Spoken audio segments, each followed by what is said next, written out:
السلام علیکم dear listeners, جی جناب کہیے کیا حال احوال ہیں، کیسے ہیں آپ سب؟ دعا ہے امید ہے آپ سب خیریت سے ہوں گے۔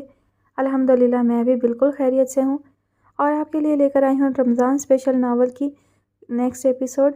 ناول کا نام ہے جان من است او، مصنفہ ہیں افشاں کمل، قسط number 5، second last episode. Peshawar کی جامعہ مسجد نماز جمعہ کے لیے آئے نمازیوں سے کھچا کھچ بھری ہوئی تھی۔ تبھی مولانا صاحب ممبر پر آ کر کھڑے ہوئے۔ آج ایک نوجوان نے مجھ سے سوال کیا کہ بیوہ سے نکاح کرنے میں شریعت کے کیا احکامات ہیں۔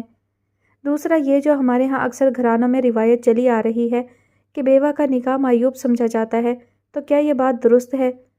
اس لڑکے کے سوال نے مجھے غور و فکر میں مبتلا کر دیا اور میں نے سوچا کہ آج دین کی روشنی میں اسی ٹاپک پر بیان کرتے ہیں، جو کہ بہت اہم بھی ہے اور نازک بھی۔ ان کی بات سن کر امان صاحب نے پہلو بدلا اور ساتھ بیٹھے ان کے بڑے بھائی بھی سمجھ گئے کہ یہ سوال کس نوجوان کی جانب سے آیا ہے۔ اللہ تعالیٰ تو بیوگان کو یہ اجازت دیتا ہے کہ بیوہ ہونے کے بعد اگر کسی کا خاوند فوت ہو جائے تو اس کے بعد جو عدت کا عرصہ ہے 4 مہینے 10 دن کا، وہ پورا کر کے اگر تم اپنی مرضی سے کوئی رشتہ کر لو اور شادی کر لو تو کوئی حرج نہیں ہے۔ انہوں نے بیان کا آغاز کیا۔ اس وقت اس جامع مسجد میں اور لوگوں کے ساتھ دل جان کے والد اور دونوں بھائی بھی موجود تھے۔ بیان کرنے والی ہستی بھی عام نہیں تھی، وہ ایک بہت بڑے عالم دین تھے۔ اسی وجہ سے ہر جگہ سے لوگ یہاں ان کا بیان سننے اور ان کی امامت میں نماز پڑھنے کا شرف حاصل کرنے آئے ہوئے تھے۔ بیوہ عورت سے نکاح کرنا کوئی عیب کی بات نہیں بلکہ کار ثواب ہے۔ دینی ماحول کے فقدان اور اسلامی تعلیمات سے ناواقفیت کی بنا پر لوگ بیوہ کے نکاح ثانی کو معیوب سمجھتے ہیں، حالانکہ بیوہ کا نکاح نہ کرنا زمانہ جاہلیت کی رسم ہے۔ عرب میں یہ رسم تھی کہ جب کوئی شخص مال چھوڑ کر مر جاتا تو اس کی بیوی کو نکاح نہ کرنے دیتے تاکہ اس کا مال اس کے پاس رہے۔ قرآن کریم نے اس رسم کو توڑا اور نکاح کی اجازت دی۔ سورہ بقرہ میں ارشاد باری تعالیٰ ہے، اور جو لوگ تم میں سے وفات پا جاتے ہیں اور بیویاں چھوڑ جاتے ہیں، وہ بیویاں اپنے آپ کو روکے رکھیں 4 مہینے اور 10 دن، پھر جب اپنی عدت ختم کر لیں تو تم کو کچھ گناہ نہ ہوگا ایسی بات میں کہ وہ عورتیں اپنی ذات کے لیے کچھ نکاح کریں، کارروائی کریں قاعدے کے موافق، اور اللہ تعالیٰ تمہارے افعال کی تمام خبر رکھتا ہے۔ تفسیر عثمانی میں ہے، جب بیوہ عورتیں اپنی عدت پوری کر لیں، یعنی غیر حاملہ 4 ماہ 10 روز اور حاملہ مدت حمل، تو ان کو دستور شریعت کے موافق نکاح کر لینے میں کچھ گناہ نہیں، اور زینت اور خوشبو سب حلال ہیں۔ آج کل یہ عام سا رواج ہوتا جا رہا ہے کہ لڑکیوں کی شادی میں بہت تاخیر کی جاتی ہے۔ اکثر تاخیر تو تہذیب جدید کی اتباع اور رسم و رواج کی پابندی کا نتیجہ ہوتی ہے۔ پھر نہ صرف یہ کہ کنواری لڑکیوں کی شادی میں تاخیر کی جاتی ہے، بلکہ اگر کوئی عورت شوہر کے انتقال یا طلاق کی وجہ سے اس کے دوبارہ نکاح کو انتہائی معیوب سمجھا جاتا ہے۔ اس طرح اس بیچاری کے تمام جذبات و خواہشات کو فنا کے گھاٹ اتار کر اس کی پوری زندگی کو یاس، رنج و الم اور حسرت و بے کیفی کی بھینٹ چڑھا دیا جاتا ہے۔ یہ تو تقریباً سبھی جانتے ہیں کہ تمام اہل سنت والجماعت کا متفقہ طور پر یہ عقیدہ ہے کہ جو آدمی کسی معمولی سنت کا بھی انکار کرے یا اس کی تحقیر کرے تو وہ کافر ہو جاتا ہے، اور یہ سبھی لوگ جانتے ہیں کہ بیوہ عورت کا نکاح کرنا پیغمبر اسلام صلی اللہ علیہ وآلہ وسلم کی وہ عظیم و مشہور سنت ہے جس کی تاکید بے شمار احادیث سے ثابت ہے۔ لیکن افسوس ہے کہ مسلمان جو اسلام کا دعویٰ کرتے ہیں اور رسول اللہ صلی اللہ علیہ وآلہ وسلم کی ذات اقدس سے محبت کا اقرار کرتے ہیں، مگر رسول اللہ صلی اللہ علیہ وآلہ وسلم کی اس سنت پر پابندی کے ساتھ عمل کرنے کا کوئی جذبہ نہیں رکھتے۔ کتنے تعجب کی بات ہے کہ کوئی آدمی تو اپنی مجبوریوں کی آڑ لے کر لڑکیوں کی شادی میں تاخیر کرتا ہے، کوئی تہذیب جدید اور فیشن کا دلدادہ ہو کر اس سعادت سے محروم رہتا ہے، اور کوئی آدمی طعن و تشنیع کے خوف سے بیوہ کی شادی کرنے سے معذوری ظاہر کرتا ہے، گویا وہ لوگوں کے طعن و تشنیع کو رسول اللہ صلی اللہ علیہ وآلہ وسلم کے حکم اور آپ صلی اللہ علیہ وآلہ وسلم کی سنت پر ترجیح دیتا ہے۔ حالانکہ دانش مندی کا تقاضا تو یہ ہے، گویا وہ لوگوں کے اس طعن و تشنیع کو اپنے لیے باعث سعادت اور قابل فخر جانے کہ انبیاء علیہم السلام اور اللہ کے نیک بندوں کے اچھے کاموں پر ہمیشہ ہی لوگوں نے طعن و تشنیع کی ہے، مگر ان لوگوں نے اللہ کے حکم کی اطاعت و فرمانبرداری اور نیک کاموں میں کبھی کوتاہی یا قصور نہیں کیا۔ حضرت مولانا عبدالقادر رحمہ اللہ نے سورہ نور کے ترجمہ کے ضمن میں اس حدیث کا ترجمہ اس طرح کیا ہے۔ سرکار دو عالم صلی اللہ علیہ وآلہ وسلم نے فرمایا، علی 3 کاموں میں دیر نہ کرو، فرض نماز کی ادائیگی میں جبکہ اس کا وقت ہو جائے، جنازے میں جبکہ موجود ہو، بیوہ عورت کے نکاح میں جبکہ اس کی ذات کا مرد مل جائے۔ جو شخص دوسرا خاوند کرنے میں عیب لگائے تو سمجھو کہ اس کا ایمان سلامت نہیں ہے۔ ان آیات و احادیث سے معلوم ہوا کہ بیوہ کا نکاح شرعاً کوئی معیوب یا مخفی رکھنے کی چیز نہیں ہے۔ مولوی صاحب کے خاموش ہوتے ہی ہر کوئی اپنے ضمیر کی عدالت میں آئینہ لیے کھڑا تھا۔ وہ عشاء پڑھ کر بیٹھی تھی کہ دلاور کی کال آنے لگی۔ اس نے جھٹ کال ریسیو کی۔ مجھے دل جان سے ملنا ہے۔ سلام دعا کے بعد وہ سیدھے مدعے کی بات پر آیا۔ بہت خوب، شاید آپ کو روزہ لگ رہا ہے تبھی ایسی باتیں کر رہے ہیں۔ دل جان نہ ہو گئی چاکلیٹ ہو گئی۔ ادھر لاڈلے نے فرمائش کی، ادھر دل جان حاضر۔ وہ طنزیہ لہجے میں کہتی اس کا دماغ گھما گئی، لیکن وہ غصہ کنٹرول کر کے تحمل سے گویا ہوا۔ آج صبح مورے مجھ سے مل کر گئی ہیں اور داجی کی بھی کال آئی ہے کہ میں فوراً گھر پہنچوں۔ وہ لوگ میرے رشتے کے لیے مان گئے ہیں، لیکن میں ایک بار دل جان سے مل کر اس کی رضامندی جاننا چاہتا ہوں۔ ایسا نہ ہو کہ میں رشتہ بھیجوں اور وہ انکار کر دے، پھر میری اس جد و جہد کا کیا فائدہ ہوگا؟ تم اسے مجھ سے ایک بار ملوا دو تاکہ میں اس کے سارے ابہام دور کر سکوں۔ وہ اپنے خدشات سنجیدگی سے اس کے سامنے رکھ رہا تھا۔ بہت مبارک ہو بھئی، آپ نے میدان مار لیا، وہ جوش سے بولی۔ خیر مبارک، لیکن یہ ابھی ادھوری مبارکباد ہے، دلاور نے اسے جتایا۔ انشاءاللہ پوری مبارکباد بھی وصول کریں گے۔ ویسے بہت مشکل ٹاسک ہے، لیکن کیا کریں، دوستی کی خاطر یہ خطرہ بھی مول لے ہی لیں گے۔ اس کے فلمی انداز سے کہنے پر دلاور کے سنجیدہ چہرے پر مسکراہٹ آ گئی۔ چلے میں دل جان کو آپ سے ملوانے لے آتی ہوں، لیکن ملاقات کہاں ہوگی؟ گگن کے اس پار۔ گگن کے اس پار کیوں؟ یہی ہوگی ملاقات۔ میں تمہیں ایک لوکیشن سینڈ کروں گا، تم دل جان کو لے کر وہیں آ جانا۔ میرے دوست کا گھر ہے، وہ اپنی بیوی بچوں کے ساتھ وہاں رہائش پذیر ہے اور میرے سب حالات سے واقفیت بھی رکھتا ہے۔ تو آپ اس کے گھر پر رہنے کی بجائے ہوٹل میں کیوں رہ رہے ہیں؟ اس کی سنجیدگی سے کہی بات پر وہ تعجب سے پوچھنے لگی۔ بھئی مجھے اچھا نہیں لگا، وہ اپنی فیملی کے ساتھ رہتا ہے، اکیلا ہوتا تو اور بات تھی، حالانکہ اس نے کافی زور ڈالا تھا۔ خیر چھوڑو تم اس بات کو، بس کسی طرح دل جان کو کل لے آؤ۔ وہ ایک دفعہ پھر اسے یاد دہانی کروانے لگا۔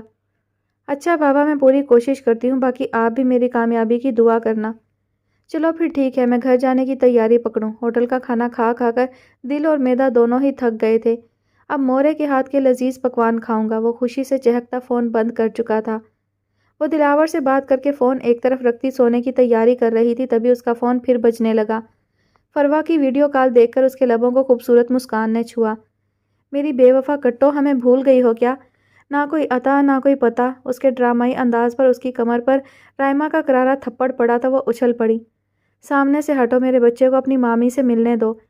وہ مامی ہے تو میں کیا کر نانی ہوں؟ اس کے لڑاکا انداز پر ریان نے منہ بسورا اور بند مٹھی پر منہ مارنے لگا۔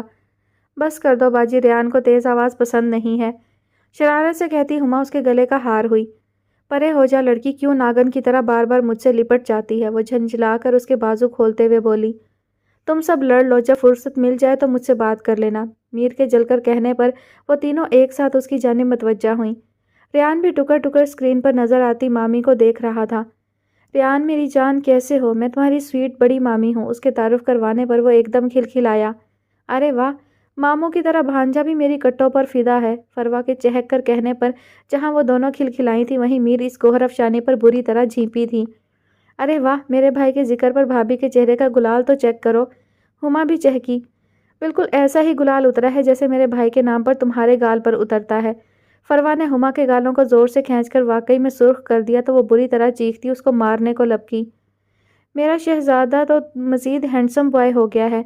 وہ ان دونوں کو ان کے حال پر چھوڑتی ریان کی جانب متوجہ ہو چکی تھی، جو رائما کی گود میں پرسکون سا منہ میں انگوٹھا دابے اسی کی جانب متوجہ تھا۔ ماشاءاللہ سے 10 دن کا ہو گیا ہے اور خوب ہی رونق لگا کر رکھتا ہے۔ خیر تم بتاؤ وہاں کے حالات کیسے ہیں؟ ریان کا گال چومتی وہ اب سنجیدگی سے وہاں کا احوال پوچھ رہی تھی۔ کوشش جاری ہے اور کوشش کرنے والے ہی کامیاب ہوتے ہیں۔ لڑکے والے تو راضی ہو چکے ہیں، اب بس لڑکی اور اس کے گھر والوں کی رضا مطلوب ہے۔ وہ مختصر ساری بات ان کے گوش گزار کر گئی۔ ویسے رشتہ لانے سے پہلے واقعی دلاور کو ایک بار دل جان سے ملاقات کر لینی چاہیے، کیونکہ اب آگے کا مرحلہ اسی کی ہاں سے طے ہوگا، ورنہ معاملہ یہ ہوگا کہ مدعی چست اور گواہ سست۔ فروا کی سنجیدگی سے کی گئی بات پر میرب کے چہرے پر سوچ کی پرچھائیاں لہرائیں۔ کس سوچ میں گم ہو؟ یار ویسے تو دیبا بیگم کی کافی برین واشنگ کر چکی ہوں، لیکن پھر بھی اگر انہوں نے اس رشتے میں کچھ پک اڑائی تو پھر گھر کے مرد حضرات ان کا ری ایکشن کیا ہوگا؟ وہ فروا کے آگے اپنا خدشہ ظاہر کرتی بولی۔ یہ سب باتیں قبل از وقت ہیں، اللہ نیتوں کا حال اچھے سے جانتا ہے۔ جس طرح میرے رب نے باقی کے مراحل آسان کر دیے ہیں، انشاءاللہ آگے بھی سب اچھا ہوگا۔ فروا کی بردباری سے کی گئی بات پر وہ آسودگی سے مسکرا دی۔ آج گھر میں چھٹی کی دعوت تھی، سب تھے، بس تمہاری کمی شدت سے محسوس ہوئی، رائما افسردگی سے کہنے لگی۔ تو میں کون سا دور ہوں آپ سب سے؟ دیکھیں میں آپ کو اور آپ مجھے دیکھ رہی ہو۔ وہ چہرے پر ایک نرم مسکان لیے بولی۔ وہ سب چھوڑو، تم اہم خبر سنو۔ وہ سونیا خان صاحبہ بنفس نفیس خود تاشفین بھائی کے ساتھ ریان کی پیدائش کی مبارکباد دینے آئی تھیں۔ کیا لشکاریں مار رہی تھی محترمہ، اور ہر ایک سے کمبل ہوئی پڑی تھی۔ مجھے تو اس کی جانب سے مشکوک لہریں اٹھتی محسوس ہو رہی تھیں۔ کیوں بابا جی، بولو نا۔ ہما سنسنی پھیلاتی ساتھ فروا کو بھی ٹھونگا مار گئی۔ بچی بول تو ٹھیک رہی ہے، اماں جی سے بھی گوند کی طرح چپکی جا رہی تھی۔ ہمدان سے فری ہونے کی کوشش کی تو میں نے بری طرح ناکام کر دیا، لیکن تاشفین بھائی سے خوب ہی فرینک ہو رہی تھی۔ وہ بیچارے بھی کرٹسی میں مہمان نوازی کرتے اخلاق کے ڈونگرے برسا رہے تھے۔ فروا نے سٹارٹ لیا تو پھر رائما کے جھانپڑ نے اس کی بولتی بند کی جو اس کی گدی پر پڑا تھا۔ وہ سی کرتی انہیں خفکی بھری نگاہوں سے دیکھتی اپنی گدی سہلانے لگی۔ میر تم ان دونوں کی بکواس پر کان نہ دھرنا، دونوں پھاپھا کٹنی بنی آگ لگا رہی ہیں۔ تاشفین نے ریان کی خوشی میں اپنے آفس میں مٹھائی بانٹی تو وہ بس مبارکباد دینے چلی آئی تھی۔ اچھے اخلاق والی لڑکی ہے وہ، ان دونوں کو گھورتی اسے سمجھاتے ہوئے بولی۔ آپ تو یوں بول رہی ہیں جیسے ہماری میر کے اخلاق اچھے نہیں۔ میر میں بتا رہی ہوں ضرور دال میں کچھ کالا ہے۔ ہما اپنی بات پر زور دیتی بولی تو اب کے تھپڑ کا ہدف اس کی کمر بنی۔ یار دنیا بدل گئی لیکن ان کی تھپڑ رسید کرنے والی عادت نہیں بدل سکی۔ وہ خفگی جتا کر منہ بسور گئی۔ ظالم جلاد بن کر ہر دم ہم بیچاریوں پر تشدد کرتی رہتی ہیں۔ فروا فوراً اس کو اپنے حصار میں لیتے اس کا سر اپنے شانے پر رکھتے پچکارتے ہوئے بولی۔ تاشفین کو اسے اپنے ساتھ لانے کی کیا ضرورت تھی؟ اس کی سوئی وہیں اٹکی جہاں سے رائما نکالنا چاہ رہی تھی۔ بالکل یہی بات ریحان بھائی نے بھی بولی تھی انہیں۔ ہما کی زبان اب بھی نہ رکی تو رائما نے اپنا ماتھا پیٹ ڈالا۔ میری کٹو اس بات کو سنجیدگی سے نہ لینا، وہ میرے جیٹھ کی کلاس فیلو رہ چکی ہے اور اب ان کی کولیگ بھی ہے، اسی لیے جب اس نے آنے کا کہا تو وہ اسے انکار نہیں کر سکے، بس اتنی سی بات ہے۔ اب کہ فروا بھی اسے نرمی سے سمجھانے لگی۔ اچھا اب میں فون رکھتی ہوں، پھر کال کروں گی۔ نانوں کو میری طرف سے سلام اور ڈھیر سارا پیار۔ ان کو مزید کچھ بھی کہنے کا موقع دیے بغیر وہ کال منقطع کر گئی۔ شاعر نے سچ کہا ہے کہ اپنے ہی گراتے ہیں نشے من پہ بجلیاں۔ رائما دانت پیستی ان کو گھورتی ہوئی بولی اور سوئے ہوئے ریان کو سنبھالتی وہاں سے نکلتی چلی گئی۔ فکر نہ کر میری مریدن، بابا جی از ہیئر، ہر مسئلے کا حل چٹکیوں میں نکال لینا ہے۔ وہ ہما کے اترے چہرے کو دیکھتی اسے چیئر اپ کرتی بولی تو وہ کچھ پرسکون ہوئی۔ پلوشے، گل اور میرب ایک ساتھ ہال میں بیٹھی تھی جب سامنے سے دیپا بیگم ان کی طرف آتی دکھائی دیں۔ میرب نے فوراً گل کو اشارہ دیا۔ گل آپی یہ کیا بات ہوئی کہ وہ باہر نہیں جا سکتی ہے؟ آپ دونوں نے منع کر دیا، اب کم از کم دل جان کو تو جانے دینا۔ میرب کو مسکراہٹ پاس کرتی وہ گل سے مخاطب ہوتی پلوشے کے ساتھ بیٹھ چکی تھیں۔ میرب کی امی کی دوست جو اسی شہر میں رہتی ہیں، انہیں پتہ چلا کہ یہ یہاں آئی ہوئی ہے تو انہوں نے اسے افطاری پر انوائٹ کر لیا ہے۔ اس نے مجھ سے اور پلوشے سے ساتھ چلنے کو کہا تھا لیکن ہمارے چھوٹے بچوں کا ساتھ ہے، ہم نے انکار کیا تو کہنے لگی دل جان کو ساتھ کر دیں۔ بس اسی بات کو لے کر بحث چل رہی ہے۔ اس کی ساری بات سن کر دیپا بیگم کے چہرے کی مسکراہٹ پل میں سمٹی۔ میرب جو انہیں ہی بغور دیکھ رہی تھی فوراً الرٹ ہوئی۔ آپ تو بس ایسے ہی بے حس بنی رہیں، وہ عدت میں تھوڑی ہے جو گھر سے باہر نہیں نکل سکتی۔ بیوہ ہو گئی تو کیا مطلب ہوا کہ اس پر ہر خوشی حرام ہے؟ وہ کھل کر سانس بھی نہیں لے سکتی۔ وہ جیتا جاگتا ایک سانس لیتا وجود ہے، کوئی پتھر کا مجسمہ نہیں ہے۔ اس کی بھی خواہشات ہیں، اسے بیٹی ہونے کی اتنی بڑی سزا مت دیں۔ اللہ نے انسان کو کھل کر سانس لینے کے لیے یہ دنیا بنا کر دی اور ہم انسانوں نے اسی کھلی فضا کو گھٹن زدہ بنا دیا۔ وہ جذباتی انداز میں بولی تو بولتی ہی گئی۔ میرب ریلیکس رہو، پلوشے نے اسے نرمی سے ٹوکا۔ گل کے چہرے پر پریشانی رقم تھی تو دیپا بیگم کے چہرے پر گمبھیر سنجیدگی چھائی تھی۔ بچے تم دل جان کو اپنے ساتھ لے جا سکتی ہو۔ اس آواز پر ان تینوں نے کرنٹ کھا کر دائیں طرف دیکھا جہاں تاجی اپنی چھڑی پر زور ڈالے کھڑے تھے۔ ان کی بات سن کر دیپا بیگم کی آنکھوں میں تحیر امڈ آیا۔ تاجی وہ اس طرح گھر سے نہیں نکل سکتی، ہماری روایت میں یہ چیز بالکل شامل نہیں ہے۔ ان کا کڑوا لہجہ جتاتا ہوا تھا۔ یہ روایت کوئی حدیث تو نہیں جسے بدلا نہیں جا سکتا؟ کیا اس میں رد و بدل سے گناہ گار ہوں گے ہم؟ روایات انسان کی زندگی میں آسانی پیدا کرنے کا نام ہے۔ انہی روایات جو انسان کو زندگی کو دیمک کی طرح چاٹ جائے اسے ختم کر دینا بہتر ہے۔ میں ساری زندگی یہ بات سمجھ نہیں پایا، شاید میرے ذہن زنگ آلود ہو چکا تھا، لیکن ایک لمحے میں وہ تمام زنگ آلود زنجیریں ٹوٹ کر ریزہ ریزہ ہو گئیں۔ بے شک اللہ جب چاہے جسے چاہے ہدایت کی کنجی پکڑا دے اور کہے کہ کھولو اور اس دروازے سے اندر داخل ہو جاؤ اور منور کر لو اپنے دل و دماغ کو۔ ہدایت کا وہ لمحہ میں نے پا لیا ہے، اب میں اپنی بچی کو ان اندھیروں کی نظر ہرگز بھی نہیں ہونے دوں گا جس میں تنہائی اور وحشت اس کا مقدر بنے۔ افسردگی سے کہتے آخر میں وہ اٹل انداز میں بولے اور چند سیکنڈ کا وقفہ لے کر سلسلہ کلام پھر جوڑا۔ دل جان کا بھی خوشیوں پر اتنا ہی حق ہے جتنا اوروں کا ہے۔ وہ اب بند کمرے میں نہیں رہے گی اور تم بھول رہی ہو تو یاد کروا دوں کہ بیوہ تم بھی تھی، لیکن ہم نے تم پر کوئی پابندی عائد نہیں کی بلکہ جہاں تک ہوا تمہارے لیے آسانیاں ہی پیدا کی، تمہیں سیاہ سفید کا مالک بنا دیا اور تم نے بدلے میں کیا کیا؟ میری معصوم بچی کو اپنے بھائی کی موت کی وجہ قرار دیا، اس پر زندگی اتنی تنگ کر دی کہ وہ ایک کمرے تک محدود ہو کر رہ گئی۔ بے شک ہم بیوہ کا دوسرا نکاح نہیں کرتے تھے، لیکن اتنا سخت رویہ بھی نہیں رکھا جو سلوک تم نے دل جان کے ساتھ روا رکھا۔ یہ بات سب یاد رکھے کہ میں ابھی زندہ ہوں، آج کے بعد اس کی زندگی کا ہر فیصلہ میں خود کروں گا، کسی کو بھی دل جان کے معاملات میں بولنے کی ضرورت نہیں ہے۔ ان کا سرد تحکم بھرا لہجہ باور کرواتا ہوا تھا۔ دیبا بیگم ان کی بات کے اختتام پر غصے سے اٹھ کر وہاں سے نکل گئی تھی، جبکہ داجی بھی اپنی بات کہہ کر پلٹ گئے تھے۔ ان کا ریئیکشن ابھی سے ایسا ہے تو اب جب بھائی رشتہ لائیں گے تو کیا ہوگا؟ پلوشے پریشانی میں گھری بول اٹھی۔ تم اب بھابھی بیگم کی فکر میں ہلکان ہونا چھوڑ دو، داجی نے چارج سنبھال لیا ہے، اب ان کی دال نہیں گلنے والی۔ موسم بدل رہا ہے اور اس تبدیلی وہ چاہیں یا نہ چاہیں انہیں قبول کرنی ہوگی۔ گل کی بات کی تائید ان دونوں نے اس بات میں سر ہلا کر دی تھی۔ وہ داجی کے کمرے سے اپنے کمرے کی جانب جا رہی تھی جب راستے میں اسے میرب نے جا لیا۔ مجھے تم سے ضروری بات کرنی ہے، بولتے ساتھ ہی وہ اسے ارے ارے کرنے کے باوجود اپنے کمرے میں لے آئی تھی۔ کل تم میرے ساتھ چل رہی ہو، اس کا ہاتھ چھوڑتی وہ سنجیدگی سے بولی۔ جانتی ہوں، داجی نے ابھی یہی بات کرنے کے لیے بلایا تھا، وہ دھیمے سے کہتی بیٹھ کے کنارے ٹک گئی۔ تم خوش نہیں ہو اس تبدیلی سے؟ مستفسر ہوتے وہ بھی اس کے ساتھ ہی بیٹھ گئی۔ بھابھی بیگم اس تبدیلی کو کبھی بھی قبول نہیں کریں گی۔ تم انہیں چھوڑو، اپنی بات کرو۔ اس نے دل جان کے چہرے پر چھائے تفکرات کے سائے دیکھ کر اس کا ہاتھ تھاما۔ زندگی کی جب ابتدا ہوئی تب سے لے کر آج تک ارتقاء کا عمل جاری ہے، قدرت کی ہر شے بدلتی رہی ہے، اس میں انسان بھی شامل ہیں اور غیر انسانی مخلوقات بھی۔ یاد رکھنا، چلتا پانی پاک بھی ہوتا ہے اور صاف بھی، لیکن یہی پانی اگر ٹھہر جائے تو بدبودار کائی زدہ کیچڑ میں بدل جاتا ہے۔ تم دنیا کی نہیں اپنی پرواہ کرو، یہ سوچو کہ رب تعالیٰ نے تمہارے حقوق جو تمہیں سونپے ہیں ان کی اہمیت جانو۔ لوگوں کا کیا ہے، کیا کہیں گے، یہ سوچنا چھوڑ دو، کیونکہ لوگ کبھی اپنی رب کی دی گئی نعمتوں پر خوش نہیں ہوتے تو ایک بندے سے کیسے راضی ہو سکتے ہیں؟ وہ دھیرے دھیرے اس کا ہاتھ تھپ تھپا کر نرمی سے اسے سمجھا رہی تھی۔ تم نے ایسی باتیں کہاں سے سیکھیں؟ وہ اس کا روشن دمکتا چہرہ تحیر سے دیکھتی پوچھنے لگی۔ کچھ زندگی نے سکھایا، کچھ لوگوں نے، ویسے بھی وقت بڑا استاد ہے، ہمیں ایسا سبق سکھاتا ہے کہ ہم عمر بھر نہیں بھولتے۔ اب کہ اس کے لہجے میں ہلکی سی تلخی رچی بسی تھی۔ آپ بہت بہادر ہیں، کاش میں بھی آپ کی طرح بن پاؤں۔ اس کا لہجہ حسرت آمیز ہوا۔ ہمارے اطراف یہ جو رشتے ہیں نا، یہی ہمیں مضبوط بھی کرتے ہیں اور یہی ہمیں کمزور بھی کر دیتے ہیں، لیکن یہ اس وقت ہوتا ہے جب ہم ان رشتوں سے امیدیں وابستہ کر لیں۔ امید صرف اللہ سے رکھو، کیونکہ ایک اسی کی ذات ہے جو ہم سے بے غرض محبت کرتی ہے۔ اور اس کا گلابی گال چھوڑ کر وہ اٹھ کھڑی ہوئی۔ شاید تم ٹھیک کہتی ہو، وہ ہولے سے بڑبڑائی۔ میرب نے اپنی الماری سے ایک ڈریس نکالا اور اس کی جانب بڑھا دیا۔ سمپل سے پنک ڈریس کو دیکھتی وہ خود بھی اٹھ کھڑی ہوئی۔ یہ کیا ہے؟ اس کے معصومیت بھرے حیرانی سے پوچھے گئے سوال پر میرب کھلکھلا اٹھی۔ یار شرٹ ٹراؤزر ہے، اب کل تم میرے ساتھ اس ڈریس میں تو جانے سے رہی۔ ویسے میں انکل سے کل شاپنگ کی اجازت بھی لے لوں گی تاکہ تمہارے لیے کچھ اچھی سی شاپنگ کی جائے۔ میں تو تمہیں ایک ہی رنگ میں دیکھ دیکھ تھک چکی ہوں، اور فکر نہ کرو، یہ ڈریس بالکل نیو ہے۔ وہ اس کے ہاتھ میں زبردستی ڈریس تھما چکی تھی۔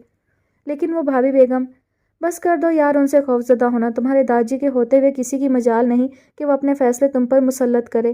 وہ اس کی بات کاٹتی تیز آواز میں بولی۔ اچھا بابا ناراض مت ہو، میں یہ ڈریس پہن لوں گی۔ وہ میرب کی نظروں میں اپنے لیے خفگی دیکھتی اس کے گلے میں باہیں ڈالے بولی تو وہ اس کے جلد مان جانے پر شکر ادا کرتی مسکرا دی تھی۔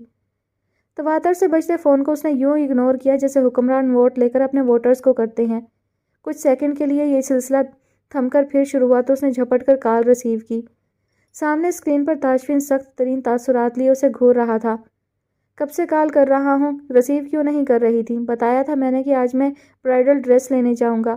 وہ دبے دبے غصے میں اس کے تنے تنے سے تاثرات سے سجے چہرے کو دیکھتے ہوئے بولا۔ اس وقت وہ شاید کسی بوتیک میں تھا کیونکہ اس کے پیچھے کافی سارے خوبصورت برائڈل ڈریسز نظر آ رہے تھے۔ کہیں نہیں تھی، یہیں ہوں، وہ نہ روٹھے لہجے میں بولی۔ ایسے نخرے دکھاتی بالکل روٹھی بچی لگ رہی ہو۔ وہ ہنسی دبائے اس کے انداز پر چوٹ کرتے بولا تو وہ اسے گھورنے لگی۔ میں تو پہلے ہی ان سمندر میں پور پور ڈوبا ہوا ہوں، ان نیلی آنکھوں نے یوں باندھا ہے کہ کہیں کا نہیں رہا۔ اس کے گمبھیر لہجے پر میرب کے پلکوں پر لرزش ادھر آئی۔ ناراض کیوں ہوں؟ کیا خطا ہو گئی غلام سے؟ اس کے ادائے دل ربائی پر وہ بری طرح جھیپی تھی۔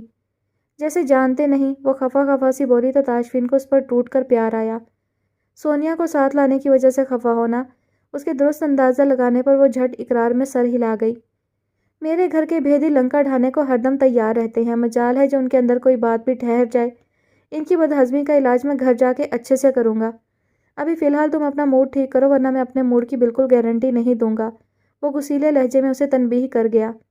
آپ مجھ پر کیوں غصہ ہو رہے ہیں؟ وہ اس کے سرد تاثرات دیکھتے منمنائی۔ اچھے سے جانتی ہو کہ میرو تاشفین کے دل کی دھڑکن ہے، اس کے جینے کی وجہ ہے۔ تمہیں پانے کے لیے میں نے آگ کا دریا پار کیا ہے، جو تم ہو میرے لیے، اور جو تمہارا مقام ہے اس دل میں وہ کیا کسی اور کا ہو سکتا ہے؟ اس کے شدت بھرے لہجے میں استفسار کرنے پر میرب کا سر نفی میں ہلا۔ پھر اس بیجا خفگی کا سبب؟ اب کہ اس کے تیور کڑے تھے۔ مجھے اچھا نہیں لگا کہ آپ اسے گھر لے کر آئے۔ آپ پر اور اس گھر پر صرف میرا حق ہے۔ مجھے اس کا یوں آنا بالکل اچھا نہیں لگا۔ اب کہ اس کا لہجہ بھی گرم ہوا۔ وہ صرف گھر میں آئی تھی، دل میں نہیں۔ اس دل میں صرف ایک ہی ہستی بستی ہے جس کا نام میرو تاشفین ہے، لیکن وہ تو شکی جھکی بیوی بنی پھرتی ہے۔ وہ اسے آڑے ہاتھوں لے رہا تھا۔ میں شکی نہیں ہوں، وہ فوراً بولی۔ تو مطلب جیلس ہو؟ اب کہ اس کے لہجے میں شرارت جھلکی۔ کیوں، آپ جیلس نہیں ہوتے دلاور سے؟ محبت کرنے والے اپنے محبوب پر کسی کا سایہ نہیں برداشت کر سکتے۔ وہ ناک چڑھاتے ہوئے بولی۔ مطلب تم مانتی ہو کہ میں تمہارا محبوب اور تم میری محبوبہ ہو؟ میرب کی آنکھوں میں دیکھتے تاشفین نے اس کے چھکے چھڑا دیے۔ وہ بری طرح بوکھلائی۔ میرا مطلب ہے کہ آپ نے میرے لیے کون سا ڈریس پسند کیا ہے؟ اس ڈریس کو دیکھتے ہی مجھے تمہارا خیال آیا۔ سرخ جگر جگر کرتا عروسی شرارہ وہ اس کے سامنے کیے بھاری لبوں لہجے میں بولا تو وہ کچھ دیر کو مبہوت رہ گئی۔ یہ بہت خوبصورت ہے، وہ کھوئے کھوئے انداز میں بولی۔ تم سے کم ہے۔ وہ اس کے حسین چہرے کے رنگوں میں گم ہوتے گمبھیر لہجے میں گویا ہوا تو وہ شرم سے سرخ چہرہ جھکا گئی۔ پھر 2 گھنٹے میں ان دونوں نے مل کر بارات اور ولیمہ کا ڈریس پسند کر کے فائنل کیا تھا۔ اس دوران وہ تاشفین کی باتوں پر کبھی جھیپ جاتی تھی تو کبھی اسے گھورنے لگتی تھی۔ افطاری بہت اچھے ماحول میں کی گئی تھی۔ میرب دلاور کے فرینڈ کی وائف ناز کو جانتی نہیں تھی، لیکن ان سے ملنے کے بعد بالکل بھی ایسا نہیں لگا تھا کہ وہ پہلی بار ان سے مل رہی ہے۔ وہ ان کے خلوص اور اخلاق کی معترف ہو گئی تھی۔ ان کے بچے بھی بہت پیارے تھے۔ ان تینوں نے ڈائننگ ہال میں افطاری کی تھی، جبکہ مرد حضرات کے لیے دسترخوان ڈرائنگ روم میں لگوایا گیا تھا۔ دل جان شروع میں تو جھجک رہی تھی، لیکن اب کافی حد تک نارمل ہو چکی تھی۔ نماز مغرب کے بعد وہ تینوں باتوں اور چائے سے لطف اندوز ہو رہے تھے، جبکہ ان کے دونوں بچے مزے سے ویڈیو گیم کھیل رہے تھے۔ آؤ دل جان، ہم چھت پر چلتے ہیں، تھوڑی واک بھی ہو جائے گی اور ہم شہر کا نظارہ بھی کر لیں گے۔ میرب کے ہلکے پھلکے لہجے میں کی گئی بات پر وہ چونک کر اسے دیکھنے لگی۔ بس اب گھر چلتے ہیں نا، بہت ٹائم ہو گیا ہے، وہ ہولے سے منمنائی۔ گھر بھی چلے جانا، پہلے انجوائے تو کر لو، ابھی ڈنر باقی ہے۔ اور ویسے ایک بات بتا دوں، میرا گھر چھوٹا ہے لیکن بہت پیارا ہے۔ میں جب تک ملازمہ کے ساتھ مل کر کچن دیکھتی ہوں، تم میرب کے ساتھ مل کر میرا گھر دیکھ لو۔ ناز کے اصرار پر وہ اٹھ کھڑی ہوئی۔ خوبصورت سی سیڑھیاں پار کر کے وہ دونوں چھت پر چلی آئیں۔ ان کی چھت بالکل خالی نہیں تھی۔ ایک طرف شیڈ ڈالا تھا، وہاں پر کئی پودے رکھے ہوئے تھے، ایک طرف لکڑی کے بانسوں پر بیل لپٹی تھی۔ اسے جو سب سے اچھا لگا تھا وہ ان کے درمیان رکھا جھولا تھا، جو ہوا کے زور سے دھیرے دھیرے حرکت کر رہا تھا۔ باقی کی چھت کھلی تھی، جس سے صاف شفاف آسمان نظر آ رہا تھا، جہاں چھوٹے چھوٹے ستارے پوری آب و تاب سے ٹمٹما رہے تھے۔ چاند بھی اپنی پوری خوبصورتی کے ساتھ ان کے جھرمٹ میں جگمگا رہا تھا۔ یہ کھلی فضا اور خوبصورت ماحول کس قدر دل فریب ہے۔ ایسا لگتا ہے کہ میں برسوں بعد کھل کر سانس لے رہی ہوں، وہ کھنکتے لہجے میں کہتی جوں ہی پلٹی ساکت رہ گئی۔ دلاور گرے شلوار قمیض پر ہم رنگ شانوں پر شال ڈالے ہوئے اپنی بھرپور وجاہت کے ساتھ اس کے سامنے کھڑا تھا۔ اس کی آنکھوں سے پھوٹتی روشنی اس قدر عیاں تھی کہ وہ اس کی جانب زیادہ دیر دیکھ نہیں سکی اور پلکوں کی چلمن گرا دی۔ اس کا دل یک بار زور زور سے دھڑک کر اپنی موجودگی ظاہر کر رہا تھا۔ برسوں سے ساکت پڑا دل نہ جانے کیوں اسے دیکھ کر شور مچانے لگتا تھا۔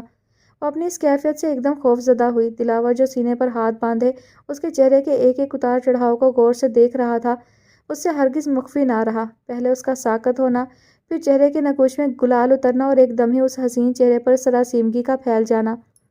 میں نے جب تمہیں پہلی بار دیکھا تھا تو تمہاری ان کانچ سی آنکھوں میں درد کی تحریر رقم تھی، لیکن آج ان آنکھوں میں سرخوشی دیکھ میں اپنی خوشی لفظوں میں بیان نہیں کر سکتا، اور عمل کا مجھے اختیار نہیں، ورنہ ان کانچ سی آنکھوں کو نذرانہ عقیدت ضرور پیش کرتا۔ خاموشی کو چیرتی اس کی بھاری گمبھیر آواز اس کے دل کی دھڑکنوں کی رفتار بڑھا گئی۔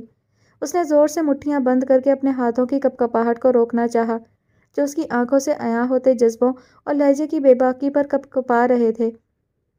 میرب کہاں ہے؟ آپ نے اسے کہاں بھیج دیا؟ اس کے بمشکل لبوں سے ادا ہوئے جملے دلاور کے لبوں پر دھیمی مسکان لے آئے۔ اس نے 2 قدم بڑھائے تو دل جان نے 4 قدم تیزی سے پیچھے لیے۔ اس نے اور مزید 2 قدم بڑھائے تو اس نے پھر وہی عمل دہرایا۔ لیکن ایک جھٹکے سے اسے رک جانا پڑا۔ اس نے پریشانی سے اپنے پیچھے دیوار کو اور پھر دلاور کو دیکھا، جو کسی مضبوط چٹان کی طرح اس کے سامنے یوں ایستادہ تھا جیسے کبھی یہاں سے نہ خود ہٹے گا اور نہ اسے کہیں جانے دے گا۔ آپ آخر مجھ سے چاہتے کیا ہیں؟ وہ ایک دم جھنجھلا کر بول اٹھی۔ جانتی تو ہے میں کیا چاہتا ہوں، ایک ہی عرضی تو دی ہوئی ہے تمہارے حضور، اور تم ہو کہ انجان بن کر پوچھ رہی ہو۔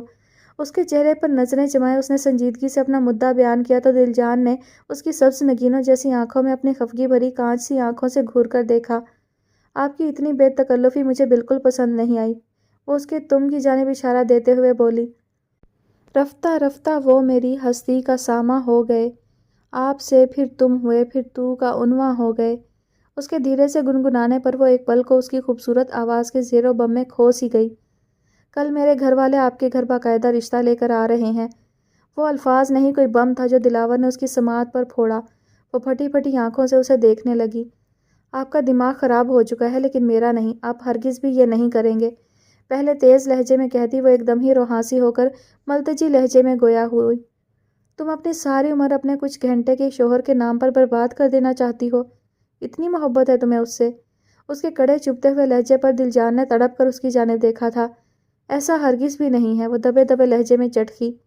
پھر کیسا ہے؟ کیا وجہ ہے یوں بار بار مجھے رد کرنے کی؟ میں اچھے خاندان سے نہیں ہوں یا مجھ میں کوئی عیب ہے؟ اب کہ اس نے غصے میں کہتے اس کی دائیں طرف دیوار پر زور سے اپنا ہاتھ مارا تو وہ منہ پر ہاتھ رکھتی اپنی چیخ دبا گئی۔ اپنی بے بسی پر اس کی آنکھوں میں آنسو آ گئے تو وہ وہی دیوار کے ساتھ نڈھال سی بیٹھتی چلی گئی۔ دلاور کو افسوس ہوا اپنے لہجے پر، اس کا دل بھی تڑپا اس کی بکھری حالت پر، لیکن وہ اس وقت اپنا انداز نہیں بدل سکتا تھا۔ وہ یوں آرام سے راضی ہونے والی نہیں تھی۔ وہ جو راز خود سے بھی چھپا رہی تھی، دلاور اس راز کو پا گیا تھا۔ اب وہ مر کر بھی اسے خود سے الگ کرنے والا نہیں تھا۔ اسے روتا دیکھ وہ خود بھی اس کے سامنے زمین پر چوکڑی مارے بیٹھ گیا تو دل جان ایک دم رونا بھول کر اس شہزادے سے رنگ و روپ والے انسان کو دیکھنے لگی جو ہر شے سے بے نیاز اس کے سامنے دستے سوال لیے کھڑا تھا۔ اس کی بھیگی آنکھیں اور پلکوں پر اٹکا آنسو دیکھ دلاور مبہوت رہ گیا۔ اس نے ٹرانس کی سی کیفیت میں انگشتِ شہادت بڑھا کر اس کی آنسو کے موتی کو اپنے پور پر لے کر اپنے لبوں سے لگا لیا۔ اس کے اس بے باک عمل پر وہ کان کی لو تک سرخ پڑ گئی تھی۔ جب خوشیاں آپ کے دروازے پر دستک دے رہی ہوں تو دروازے کا قفل کھول کر رب کا شکر ادا کرنا چاہیے۔ جو ایسا نہیں کرتے وہ ناشکرے ہوتے ہیں، اور میں جانتا ہوں کہ میری دل جان ہرگز بھی ناشکری نہیں ہے۔ مقابل کی بے تکلفی اور میری دل جان پر اس کی آنکھیں پھیل گئیں۔ اس تحیر بھرے انداز میں وہ خود کو تکتا پا کر اپنے بالوں پر ہاتھ پھیر گیا۔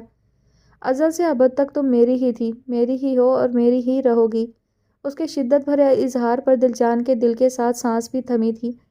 وہ اس کی زندگی میں داخل ہونے والا پہلا مرد تھا جس نے اتنے دھڑلے سے اس کے سامنے نہ صرف اپنی محبت کا اظہار کیا تھا بلکہ وہ اس کے لیے زمانے سے لڑ پڑا تھا۔ وہ جانتی تھی ہر بات، گل نے سب کچھ اسے بتا رکھا تھا۔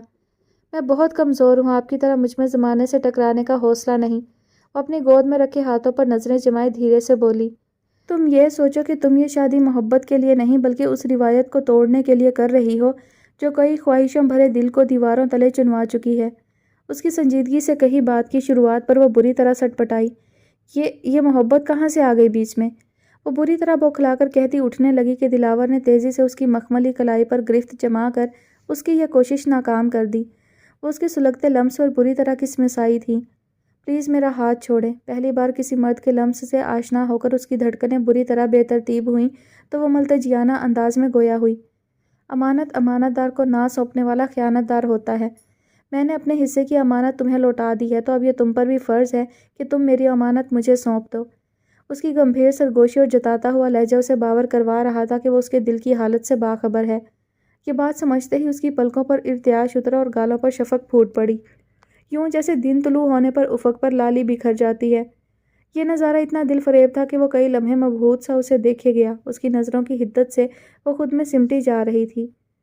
یہ حدیں نہ توڑ دینا، میرے دائرے میں رہنا، مجھے اپنے دل میں رکھنا، میرے حافظے میں رہنا، میرا بوجھ خود اٹھانا، میرا کرب آپ سہنا، میرا زخم بانٹ لینا، میرے رت جگہ میں رہنا، میرا حکم خود سنانا، میری مہر خود لگانا، میرے مشورے میں ہونا، میرے فیصلے میں رہنا، میرے منظروں میں بسنا، میری گفتگو میں ہونا، میرے لمس میں سمانا، میرے ذائقے میں رہنا، میرے ہاتھ کی لکیریں تیرا نام بن کے چمکیں، میری خواہشوں کی خوشبو میرے ذائچے میں رہنا۔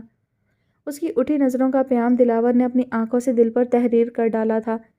فضول خیز لمحے طویل تر ہوتے جا رہے تھے۔ وہ دونوں ایک دوسرے کے آمنے سامنے بیٹھے تھے۔ دلاور کے ہاتھ میں اس کی نازک مرمری کلائی کا لمس مہک رہا تھا اور دل جان پور پور اس کی محبت سے مہک اٹھی تھی۔ کائنات بھی ان دو دلوں کی پاک محبت پر جوش میں آئی اور رحمت کی فہار کی صورت ان پر برس گئی۔ چہرے پر پڑنے والے چھینٹے انہیں ہوش میں لائے تو سب سے پہلے دل جان اس کی نرم پڑتی گرفت سے ہاتھ چھڑا کر اٹھی تھی۔ دوڑتے ہوئے اس نے ایک دفعہ بھی پلٹ کر نہیں دیکھا تھا۔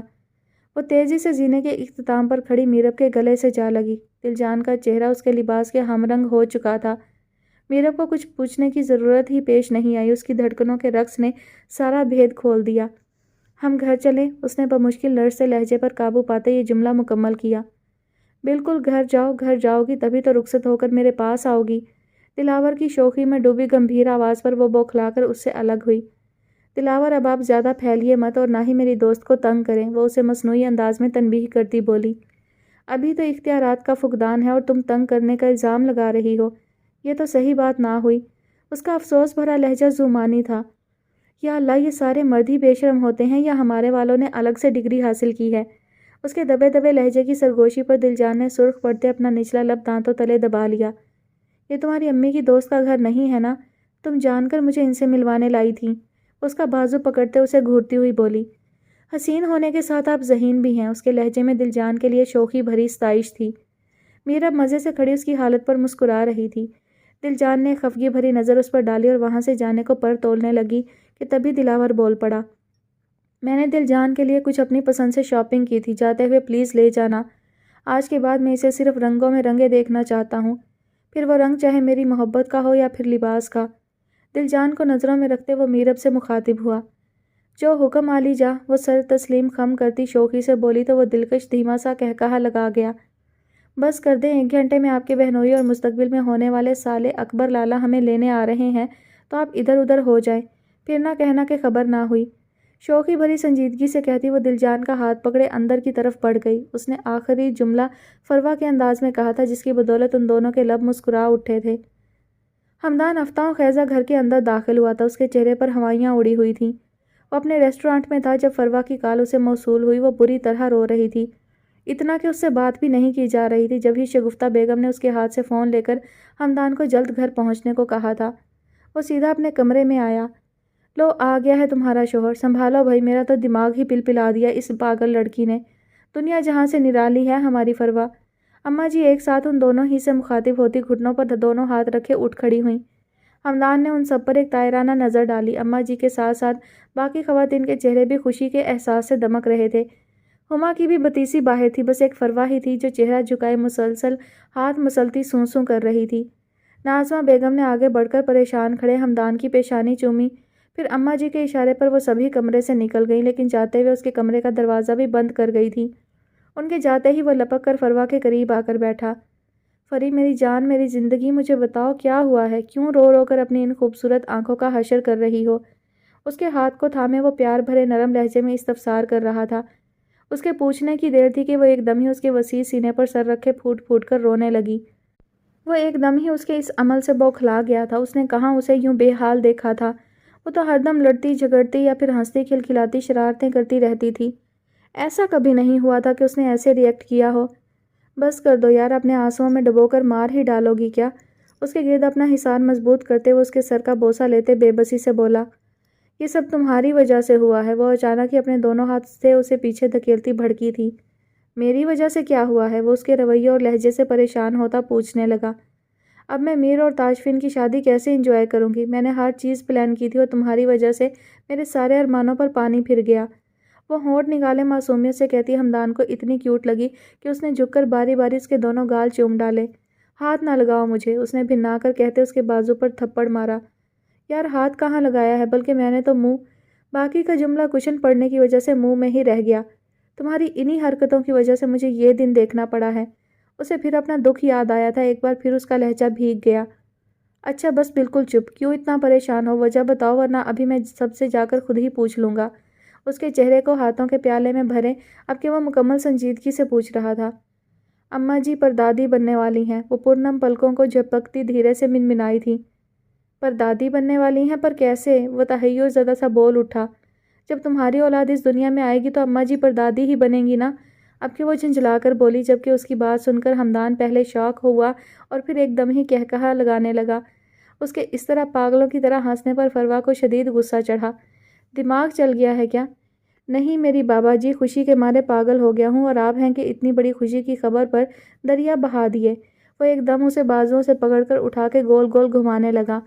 اس کے لہجے، اس کے انداز سے ہر شے سے خوشی چھلک رہی تھی۔ فروا کو ایک دم چکر آئے تو وہ اس کے سینے میں منہ دے گئی۔ بہت شکریہ میری زندگی کو مکمل کرنے کے لیے، وہ اس کی کنپٹی چومتا شدت بھرے لہجے میں بولا۔ لیکن وہ خاموش ہی رہی تو وہ ایک دم سنجیدہ ہوا۔ تم خوش نہیں ہو؟ ایسی بات نہیں ہے۔ پھر کیسی بات ہے؟ بچے نہیں پسند؟ بچے کسے برے لگتے ہیں؟ بس میں ان کے رونے سے گھبراتی ہوں، وہ سادہ سے لہجے میں بولی۔ اب اس کا تو کچھ نہیں کر سکتے، چھوٹے بچے روتے ہی ہیں۔ وہ پیار سے اسے پچکارتے ہوئے واپس بیڈ پر بٹھا کر خود بھی اس کے ساتھ بیٹھ گیا۔ مجھے ڈر لگ رہا ہے، وہ اس کا بازو دونوں ہاتھوں سے تھامے اس کے شانے پر سر ٹکا گئی۔ ڈر کیوں لگ رہا ہے؟ وہ اس کے شانوں کے گرد بازو پھیلائے اسے اپنے حصار میں لیے پیار سے پوچھ رہا تھا۔ عجیب سی طبیعت ہو رہی ہے، صبح سے کچھ کھایا نہیں جا رہا، متلی چکر اتنے، میری بری حالت ہو گئی ہے، اور ڈاکٹر کہہ رہی تھی کہ کچھ عرصہ میری طبیعت ایسے ہی رہے گی۔ وہ منہ بسوڑتے ہوئے بولی۔ تو میری جان، اتنا تو تمہیں برداشت کرنا ہوگا۔ یہی مشکل وقت گزار کر ایک عورت کے قدموں تلے جنت آ جاتی ہے، اس کا رتبہ اور مقام بڑھ جاتا ہے۔ وہ دھیرے دھیرے اسے سمجھاتے ہوئے بول رہا تھا۔ اتنی بڑی خوشی کی خبر اتنی ٹینشن میں دی تم نے؟ ویسے بابا جی کے دماغ کا بلب ایک دم ہی فیوز ہو گیا، اب کہ وہ اسے چھیڑ رہا تھا۔ اللہ کرے تمہارے بچے بالکل تم پر پڑیں، جیسے تم ہر وقت مجھے تنگ کرتے ہو نا، وہ تمہیں اس سے ڈبل پریشان کریں۔ وہ بھی نائے ہوئے انداز میں کہتی اس کا حصار توڑ کر اس سے دور ہو گئی۔ ویسے اگر میرے بچے مجھ پر گئے تو وہ رج گج کے خوبصورت ہوں گے۔ اس کے شرارت آمیز لہجے پر وہ اسے کھا جانے والی نظروں سے دیکھنے لگی۔ تمہارا مطلب ہے کہ میں خوبصورت نہیں ہوں؟ ہمدان کی بات سن کر اسے صدمہ ہی لگ گیا۔ میری بابا جی بہت خوبصورت ہے، لیکن مجھ سے کچھ کم۔ وہ اب بھی باز نہیں آیا۔ تم ابھی کے ابھی جاؤ یہاں سے، مجھے تم سے کوئی بات نہیں کرنی، وہ چڑ کر کہتی کروٹ کے بل اس کی جانب سے رخ پھیرے لیٹ گئی۔ یہ علامت تھی کہ وہ ناراض ہو چکی ہے، لیکن ہمدان نے اسے زیادہ دیر خود سے ناراض نہیں رہنے دینا تھا۔ اس وقت وہ سارے ڈرائنگ روم میں بیٹھے تھے، ان سے کچھ دور ہی ٹیبل پر کافی سارا سامان اور پھل مٹھائی کے ٹوکرے بھی رکھے تھے۔ ان کے گھر کے اکلوتے بیٹے کا رشتہ وہ پوری شان سے لینے آئے تھے۔ بڑے داجی نے بات کا آغاز کیا۔ یہ سب سامان دیکھ آپ سب ہماری آمد کا مقصد تو سمجھ چکے ہوں گے، لیکن پھر بھی میں واضح لفظوں میں پوری عزت و احترام کے ساتھ آپ کی پیاری بیٹی دل جان کا رشتہ اپنے بیٹے دلاور خانزادہ کے لیے مانگتا ہوں۔ ان کے دستے سوال پر ایک دم سناٹا سا چھا گیا۔ آپ نے میرے بھائی کی بیوہ کے بارے میں ایسا سوچا بھی کیسے؟ روایات بھول گئے ہیں کیا؟ یہ سنتے ہی دیبا بیگم انگارے چبانے لگی۔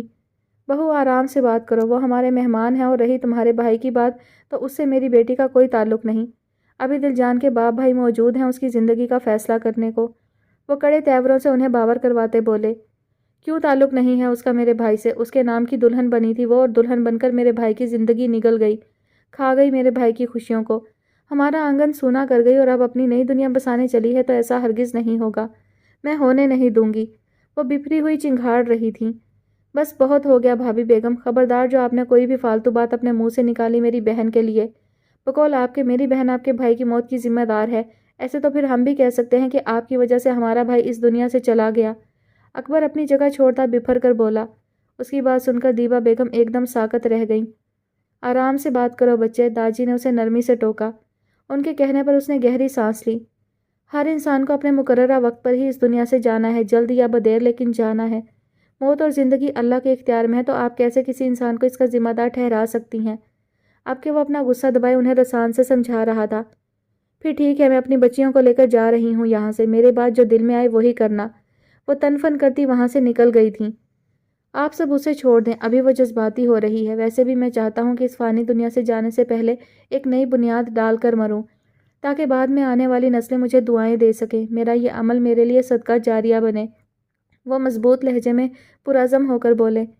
بالکل، اب اس فرسودہ رسم کا خاتمہ ہی بہتر ہے۔ اللہ کے احکامات کی نفی کر کے ہم اس سے کھلی جنگ نہیں کر سکتے، نہ ہی اتنی ہماری حیثیت ہے اور نہ ہی اوقات، امان صاحب نے سنجیدگی سے کہتے ایک جھرجھری سی لی۔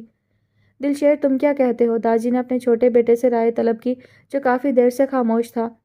آپ جانتے ہیں میری رائے آپ سے الگ نہیں ہوتی ہے، جو آپ کو میری بہن کے لیے مناسب لگے آپ وہی فیصلہ لیجئے، میں آپ کے ساتھ ہوں۔ اپنے بیٹے کی اس درجہ فرمانبرداری پر وہ مسکرا دیے۔ انہیں خوشی اور فخر محسوس ہوتا تھا کہ ان کی اولاد ان سے بے پناہ محبت کے ساتھ ان کا احترام بھی کرتی تھی۔ یہ سب ان کی شریک حیات کی بہترین تربیت کا نتیجہ تھا جس میں انہوں نے بھی بھرپور ساتھ دیا تھا۔ پلوشے جاؤ بھائی، ہماری ہونے والی بہو کو لے کر آؤ۔ بڑی مورے کے کھنکتے لہجے پر پلوشے تیزی سے وہاں سے نکلی تھی۔ گل مٹھائی کھلواؤ بھائی، میں اپنی بہو کا خود منہ میٹھا کرواؤں گی، مورے خوشی سے لبریز لہجے میں بولی تو گل اپنی جگہ سے اٹھتی کچن کی جانب چلتی تاکہ پلیٹ وغیرہ کا بندوبست کر سکے۔ تھوڑی ہی دیر میں دھانی رنگ کے خوبصورت لباس میں ملبوس دل جان میرب اور پروشے کے ساتھ دھیرے سے سلام کرتی گھبرائی سی ڈرائنگ روم میں داخل ہوئی۔ ماشاء اللہ، ادھر آؤ بچے، مورے فوراً اٹھ کھڑی ہوئی اور اسے اپنے پاس بلایا۔ وہ جھجکتی ہوئی ان کے قریب آئی تو انہوں نے پیار سے اس کا ماتھا چوم کر اپنے اور بڑی مورے کے درمیان بٹھا لیا۔ بھائی صاحب اجازت ہے؟ بسم اللہ کریں بہن، وہ گلوگیر لہجے میں مسکراتے ہوئے انہیں اجازت دے گئے۔ بڑی مورے نے جھٹ اس کے گلے میں پھولوں کا ہار ڈال کر کئی نوٹ اس کے سر سے وارے۔ مورے نے بھی ایک خوبصورت سا مخملی کیس کھول کر اس میں سے نہایت دیدہ زیب کنگن برآمد کر کے اس کی مرمری نازک کلائی کی زینت بنا دیے۔ پھر باری باری سبھی نے اس کا منہ میٹھا کروایا تھا۔ ان خوشیوں بھرے لمحات کو میرب اپنے موبائل میں قید کر رہی تھی۔ گل نے سب کا منہ میٹھا کروایا اور جب میرب کی باری آئی تو پورا گلاب جامن اس کے منہ میں ڈال کر چٹا چٹ اس کے دونوں گالوں کو چوم گئی۔ ہمیشہ خوش رہو، آج تمہاری کاوشوں کی وجہ سے ہی یہ خوشی بھرا دن ہمیں دیکھنا نصیب ہوا ہے۔ یہ خوشیاں میرے رب نے دل جان کی قسمت میں لکھی ہوئی تھیں، میں تو بس ایک وسیلہ بنی ہوں۔ اس کے لہجے میں انکساری تھی۔ اس بات پر گل نے اسے اپنے گلے سے لگا لیا۔ سب بڑوں کی مشاورت سے میرب اور دل جان کی رخصتی کا ایک ہی دن مقرر کیا گیا تھا۔ اس دوران بڑے داجی نے زمان صاحب کو صاف لفظوں میں کہہ دیا تھا کہ میرب کی رخصتی اب انہی کے گھر سے ہوگی، اسی لیے وہ 1-2 دن تک زرتاشا کے ساتھ پشاور پہنچ جائیں۔ زمان صاحب نے یہ ساری بات اماں جی کے گوش گزار کی تو وہ بھی راضی ہو گئیں۔ انہیں تو اپنے بچوں کی خوشیاں دیکھنی تھی، یہاں سے وہاں انہیں کوئی لینا دینا نہیں تھا۔ اماں جی راضی تھی تو پھر کسی کی کیا مجال تھی کہ کوئی چوں بھی کرتا۔ دیبا بیگم اپنی بچیوں کے ساتھ گھر چھوڑ کر جا چکی تھی۔ پورے خاندان میں دل جان کے رشتے کی بات پھیل گئی۔ کئی لوگوں نے اعتراضات اٹھائے تھے تو کچھ لوگوں کو ان کا فیصلہ پسند آیا تھا۔ ویسے بھی تاریکی آہستہ آہستہ ہی چھٹتی ہے۔